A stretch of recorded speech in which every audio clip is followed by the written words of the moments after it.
영화배우 정우성 스캔들 관련해서 언급할 실익이 전혀 없어 보입니다만은 그럼에도 불구하고 한 번은 생각해 볼 필요가 있습니다. 사안 자체는 여러분들이 너무 잘 아실 거고요. 혼외자 문제죠. 결혼을 하지 않고 또 일반인 여성과 오랜 기간 사귀어 왔는데 이 여성 말고 모델과 아이를 낳았다는 거예요. 근데 이 사람이 개념 연예인으로 알려져 있는데요. 이 사람의 개념, 즉 정의의 기준, 올바름의 발언들 굉장히 거북했죠. 왜냐하면 한쪽 진영에 치우쳐 있었기 때문입니다. 보편적 정의가 아니고 이유 보편의 올바름을 얘기하고 있는 게 아니고 자기 편의 문제에 대해서는 눈을 감고 상대방의 문제, 특히나 대한민국에 대해서는 현미경을 들이밀면서 문제를 찾아왔던 게 굉장히 불편했던 거예요. 그래서 난민 얘기하는 것도요. 난민 보호해야죠. 당연히 아파하는 자와 함께 아파해야 되는데 제주도에 예멘 난민 받아들여야 된다. 또 네팔 난민, 수단 난민, 리비아 난민, 그러니까 전 세계 난민들은 얘기를 다 했어요. 난민 캠프에도 여러 번 갔었고. 그런데 정작 우리 민족 절반, 한민족의 절반이 노예 상태에 있는데 북한 난민에 대해서는 얘기하지 않죠. 지금 중국에 얼마나 많은 사람들이 유의하고 있습니까? 살기 위해서 대부분 여성들인데 수천 명이 아니고 수만 명이 아니고 수십만 명이란 말이에요. 춘군기가 되면 100만 명 가까이 된다는 얘기도 있어요. 90년대 중반에는 100만 명이 넘어갔다는 얘기도 있습니다. 이들이 다 난민이에요. 이 씨한테 정 씨한테 왕 씨한테 팔려다니고 또 그대로 살게 내버려 두는 것도 아니고 난민 지위가 인정되지 않기 때문에 강제로 송환을 합니다. 임신해서 돌아온 여성들은 강제로 낙태하고 영하는 살해를 한단 말이죠. 이 끔찍한 만행, 아니요 사륙이, 이 잔혹극이 80년 가까이 진행되고 있는데도 불구하고 알려질 만큼 알려졌고 유엔에서도 계속 문제 제기를 하고 있잖아요. 정우성 씨가 난민 관련해서 유엔과 연계해서 활동을 해왔으면 충분히 알 수 있죠. 아니요 모른다면 무책임한 거고 무책임한 발언들을 하지 말아야 되는데 안 한 거죠. 탈북난민 얘기를 안 한 겁니다.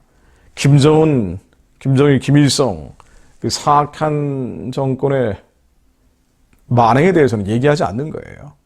그리고 대한민국에 대해서는 정말 가혹할 정도로 비판을 해왔던 사람입니다. 4.3 사건 문제, 또 위안부 문제, 친일 문제, 세월호 문제. 그 세월호 때 그날 바다라는 다큐멘터리 영화를 함께 참여했잖아요. 박근혜 대통령 탄핵 때는 박근혜 나와. 영화 시사회 때 소리치기도 했습니다. 그렇게 정의롭고 올바른 사람이다. 정직한 사람이다. 라고 스스로 숨기지 않아왔던 인물이 왜 이런 식으로 한쪽에만 기준을 적용해야 하는지 거북하고 불편해왔던 거예요. 그 박근혜 나와 영상 제가 잠깐 보여드릴게요. 박근혜 앞으로 나와!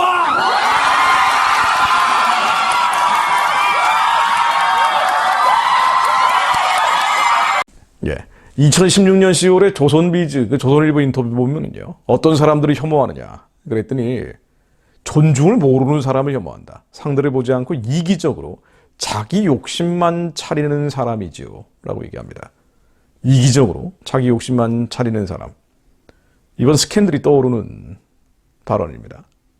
근데 이 사람의 정의, 올바름 한쪽으로 치우쳐 있고, 그리고 선을 가장하고 있다. 그래서 거북하고 불편하다. 이런 것뿐 아니라 위험한 얘기도 굉장히 많이 했어요. 이 사람의 사회적 영향력, 정치적 영향력이 어마어마하죠. 일반 정치인하고 비교할 바가 아닙니다. 정우성의 영향력은 말이죠. 그런데 남북 문제에서도 언급을 많이 했죠. 2018년도에 문재인, 김정은이 만난 4.27 남북 순회회담 때 이런 얘기를 했습니다. 길게 SNS에 글을 올린 거예요. 그 중에 한 문장을 인용해 보겠습니다. 11년 만에 찾아온 민족 화합의 기회. 종전을 넘어 평화협정으로 이어지기를 기원한다. 종전선언 평화협정이 맺어지면 어떤 일이 벌어지는지 알 수 있는 위치에 있고 알아야 됩니다. 모르면 이런 얘기 하지 말아야죠. 종전선언 평화협정이 맺어지면 한미동맹이 와해되고 주한미군이 철수할 수도 있어요. 종전선언 평화협정이 맺어지기 위한 전제 조건은 북한이 핵무기를 폐기하고 정상적인 체제가 되는 겁니다. 자유와 민주, 인권, 그러니까 인간으로서의 존엄과 가치가 북한 2,400만 동포들에게 보장되는 게 전제가 돼야 돼요. 남한을 적화 통일하겠다는 의지를 포기해야죠. 그래야 전쟁이 끝났다라고 선언할 수 있고 국제적으로 공인할 수 있고 평화협정이라는 틀 안에 한반도가 진정한 평화를 누릴 수 있습니다. 그런데 그 북한 체제 사악함에 대해서는 전혀 얘기하지 않죠. 공개 처형당하고 끊임없이 사륙당하고 있는 문제에 대해서는 아예 얘기를 안 해요. 그리고는 가장 선한 사람인 것처럼 분식을 하다가 이번에 스캔들이 터진 거예요. 또 하나 심각한 게 뭐냐면요. 이 사람 문제가 터지니까 이제 미디어에서는요. 정상적인 가족이 무엇이냐 문제를 제기하기 시작합니다. 그러니까 이런 가정도 있을 수 있다. 책임지지 않고 아이만 낳고 아이에게 양육비만 되겠다. 이런 거 아니에요. 그러니까 이런 것도 하나의 가정으로 인정해줘야 된다. 법적인 테두리 내에서 보호해줘야 된다. 이게 뭡니까? 이게 일가 밀려의 결합이라는 전통적인 결혼 제도를 파괴하겠다는 얘기죠.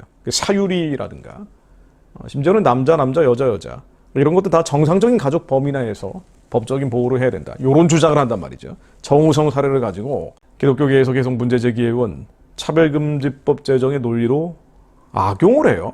언론 보도가 그런 것들이 나오더라고요. 실제로 우리가 생각하는 성경적 기준들, 이 올바름이죠. 정의죠. 그러니까 하나님의 정의와 하나님의 올바름을 해체하는 하나의 도구가 되고 있습니다. 정우성 사건이 말입니다. 네. 그래서 이게 한 번은 생각해 볼 필요가 있어요. 무엇이 선이고 악인지, 옳고 그름에 대해서 여러분들이 분간을 할 필요가 있습니다. 잠언 1장 7절로 여호와를 경외하는 것이 지식의 근본이오늘 미련한 자는 지혜와 훈계를 멸시하느니라. 여호와를 알아야 지혜를 얻게 되고 정의와 올바름이 무엇인지 분간할 수 있습니다. 여호와를 모르면 혼매지죠. 그런데도 불구하고 내가 정의롭다. 내 천박한 지식과 타락한 이성에서 나오는 그 조잡한 정의와 올바름이 절대적인 것이다라고 주장하기 시작하면 함정에 빠지죠. 여호와를 경외하는 게 지혜의 근본이기 때문입니다. 이 민족 가운데 여호와를 경외하는 자들, 진정한 지혜와 올바름을 선포하는 자들이 더 일어날 수 있기를 중보합니다. 우리의 자녀들이 이 시대를 본받고 이 세상을 따라가고 유명한 사람, 연예인들 그들이 하는 것이 올바르고 정의라고 착각하지 않게 하시며 하나님을 경외하는 것이 지혜의 근본임을 깨닫게 하옵소서. 예수 그리스도의 이름으로 기도드립니다. 아멘.